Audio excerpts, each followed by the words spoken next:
kelas, Miko mendapat wali kelas baru pengganti sementara wali kelas yang cuti hamil. Nama guru penggantinya adalah Tonozen. Miko terkejut karena mereka bertemu kembali. Tanpa Miko sadari, di luar kelas ada sesosok makhluk yang cukup besar sedang mengawasi Pak Guru Zen.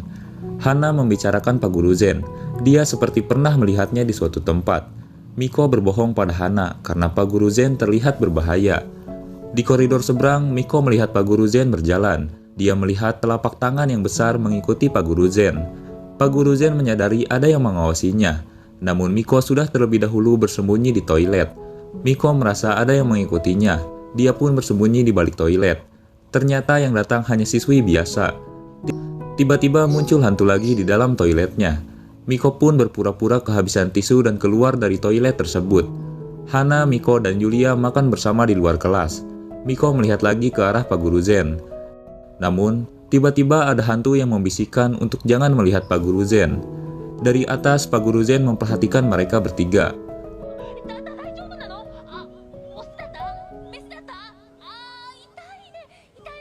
Sepulang sekolah, Hana mengajak Miko dan Yulia datang ke rumah hantu karena ada promo makanan di sana.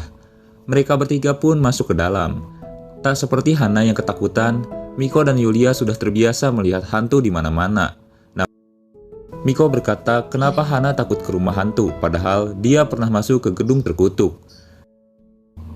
Yulia yang mendengar salah paham, berpikir Hana dan Miko masuk ke gedung terkutuk untuk memburu para hantu.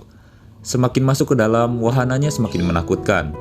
Namun, Miko tetap merasa biasa saja karena dia sering melihat banyak hantu yang lebih menyeramkan dari ini. Miko pun berpikir dia bisa melepas stresnya karena selalu berpura-pura di depan para hantu. Miko berteriak sepuasnya karena yang dia hadapi sekarang adalah hantu rekayasa. Miko merasa senang karena akhirnya dia bisa bertingkah seperti orang pada umumnya. Di belakang Miko muncul satu hantu lagi. Miko ingin berteriak, namun Hana dan Yulia tidak melihatnya. Miko pun tidak jadi berteriak karena sepertinya yang ini adalah hantu asli.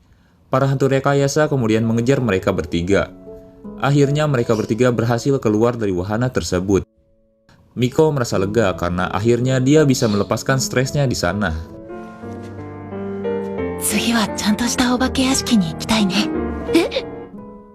Di apartemen, Pak Guru Zen sering dikunjungi seorang ibu-ibu tetangganya. Dia selalu memberikan masakan pada Pak Guru Zen. Namun, Pak Guru Zen tidak pernah membuka seluruh pintunya, seperti menyembunyikan sesuatu. Si ibu membicarakan tentang banyak kucing yang hilang di daerah mereka. Raut wajah Pak Guru Zen lalu berubah.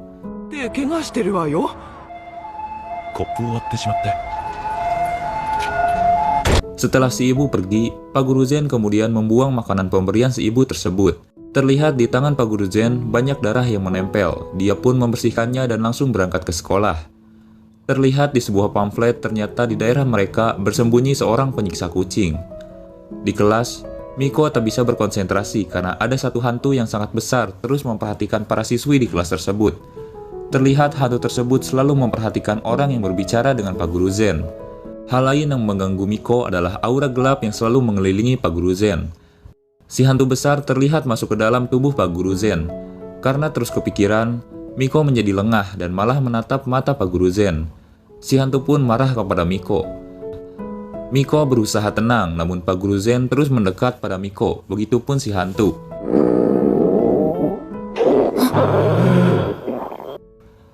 Pandangan mereka pun teralihkan dengan suara perut Hana yang kelaparan. Hana meminta izin untuk pergi ke UKS.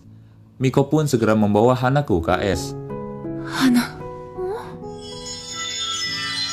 daisuki da yo. Yulia datang untuk menjenguk Hana di UKS. Yulia menanyakan kabar Hana. Yulia berkata wajar Hana merasa kelelahan karena aura kehidupannya terus terkuras karena kedatangan Pak Guru Zen. Miko pun kini tahu alasan Hana selalu merasa lapar karena aura kehidupannya terkuras karena selalu ketempelan hantu. Dan kondisinya semakin memburuk semenjak Pak Guru Zen datang. Miko ingin bertanya lebih lanjut pada Yulia, namun Yulia langsung kabur karena takut dengan Miko. Sepulang sekolah, mereka mampir terlebih dahulu ke sebuah taman. Miko terus berpikir mengenai aura kehidupan Hana yang terus terkuras akhir-akhir ini. Miko lalu melihat ada anak kecil yang melambaikan tangan kepadanya. Miko pun melambaikan tangannya juga. Namun, tiba-tiba si anak kecil tersebut berubah menjadi seram dan ingin menyerang Miko karena dia bisa melihatnya. Tiba-tiba muncul lagi hantu emas melindungi Miko. Makhluk itu pun memberikan tanda 2 pada Miko dan langsung menghilang. Miko pun akhirnya mengetahui maksud 3 kali itu adalah mendapat 3 kali bantuan dari si hantu emas. Dan kini dia hanya punya 1 lagi kesempatan untuk ditolong. Adegan berganti. Diperlihatkan seorang anak kecil yang menyerahkan nilai ujiannya pada ibunya. Si anak mendapat nilai 98, namun si ibu bertanya kenapa dia bisa salah menjawab. Temannya pun datang mengajak si anak untuk datang ke pesta ulang tahun. Si ibu kesal kenapa si anak merahasiakannya. Si ibu pun meremas kepala anaknya dan marah kepadanya. Di taman, si anak merasa kesal kemudian merusak barangnya. Dia kemudian melihat seekor kucing dan menatapnya dengan tajam. Sensei, Sensei, yomi owatta yo. Ternyata itu adalah ingatan masa lalu dari Pak Guru Zen. Setelah jam sekolah usai, Pak Guru Zen segera berjalan pulang. Miko mengikutinya dari belakang. Miko memperhatikan roh kucing di sekitar Pak Guru Zen bertambah banyak setiap harinya. Miko berusaha mengikutinya, namun si hantu besar mengawasi sekeliling Pak Guru Zen. Miko berhati-hati agar tidak menatapnya. Miko tak bisa membiarkan si hantu menyerangnya dan menggunakan kesempatan terakhir Miko mendapat perlindungan. Miko mengikuti Pak Guru Zen untuk mencari bukti kejahatannya agar Pak Guru Zen tidak lagi datang ke sekolah dan membahayakan Hana. Pak Guru Zen pun masuk ke terowongan yang sepi. Miko melihat Pak Guru Zen memperhatikan seekor kucing. Saat Pak Guru Zen ingin menyentuhnya, Miko langsung muncul menghentikannya. Pak Guru Zen pun ingat dia pernah bertemu dengan Miko. Miko lalu mengambil kucingnya dan langsung kabur dari sana. Miko pun terjatuh dan akhirnya terkejar oleh Pak Guru Zen.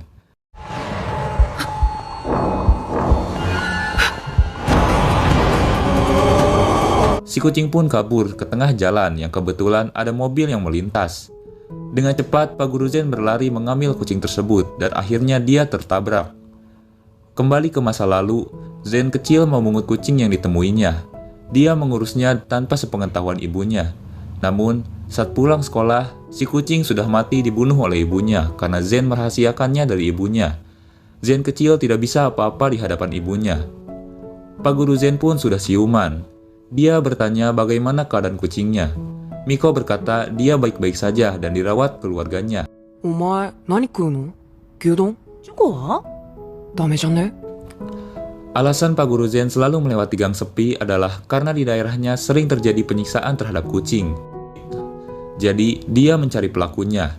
Seperti itulah asal mula kenapa banyak roh kucing yang berkeliaran di sekitar Pak Guru Zen. Temannya Pak Guru Zen pun datang. Dia bercerita pada Miko tentang ibunya Pak Guru Zen yang selalu mengekangnya. Miko pun mengetahui hantu yang selalu bersama Pak Guru Zen adalah hantu dari ibunya. Temannya berkata, ibunya Zen pernah membunuh kucing yang dirawat Zen saat kecil.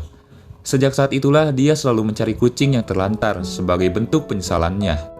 Miko pun sekarang tahu apa yang harus dilakukannya. Miko lalu menemui Pak Guru Zen dan menyuruh si hantu untuk membebaskannya. Si hantu menyadari Miko bisa melihatnya. Dia pun mengejar Miko, namun hantu pelindung Miko pun datang menyelamatkannya. 3回目 Si hantu emas pun berbicara sesuatu yang tidak Miko mengerti.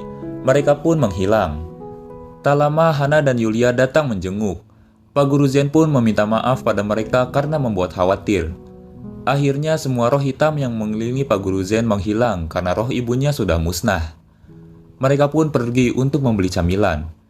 Yulia meminta maaf pada Miko karena tempo hari dia keceplosan mengatakan hal aneh pada Hana. 1 minggu kemudian, Miko memberikan kembali kucingnya pada Pak Guru Zen. Kali ini Pak Guru Zen sendirilah yang akan merawatnya. Setelah apa yang dikatakan Miko padanya, Pak Guru Zen pun menjadi pribadi yang lebih terbuka dan jujur pada diri sendiri. Miko dan Hana pun pergi untuk menonton film bersama di bioskop. Yulia tidak ikut karena dia harus menonton terlebih dahulu film sebelumnya. Di sisi lain, Godmother mendapat surat dari pengirim rahasia. Dia terkejut setelah melihat foto 2 gadis yang berfoto di kuil terlarang. Meskipun wajahnya tertutup, namun dia kenal dari auranya mereka adalah Miko dan Hana. Di sisi lain, akhirnya Zen menemukan penyiksa kucing tersebut dan menyetrumnya.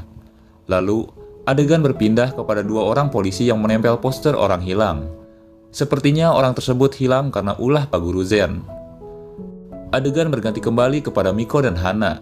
Saat pulang sekolah, Miko mendengar suara lonceng, namun tidak ada siapa-siapa. Miko pun datang seorang diri ke kuil tempat dia meminta pertolongan. Tiba-tiba muncul lagi para hantu emas. Miko pun memberikan persembahan. Namun, si hantu emas terlihat murka melihat Miko. Si hantu pun berubah wujud menjadi lebih seram dari sebelumnya. Miko dikepung oleh seluruh hantu di sana. Si hantu besar pun ingin memakan Miko, namun tiba-tiba Miko terbangun dari tidurnya. Ternyata itu cuma mimpi. Miko pun berangkat sekolah. Di sepanjang perjalanan, dia selalu melihat hantu di sekitarnya, namun sekarang dia lebih terbiasa menghadapinya. Miko pun mulai memikirkan kenapa dia memiliki kemampuan ini. Miko pun memutuskan untuk menghadapi para hantu. Miko, Hana, dan Yulia pun pergi menonton film bersama. Para hantu emas tampak tidak lagi terlihat oleh Miko, namun cerita pun selesai. 見える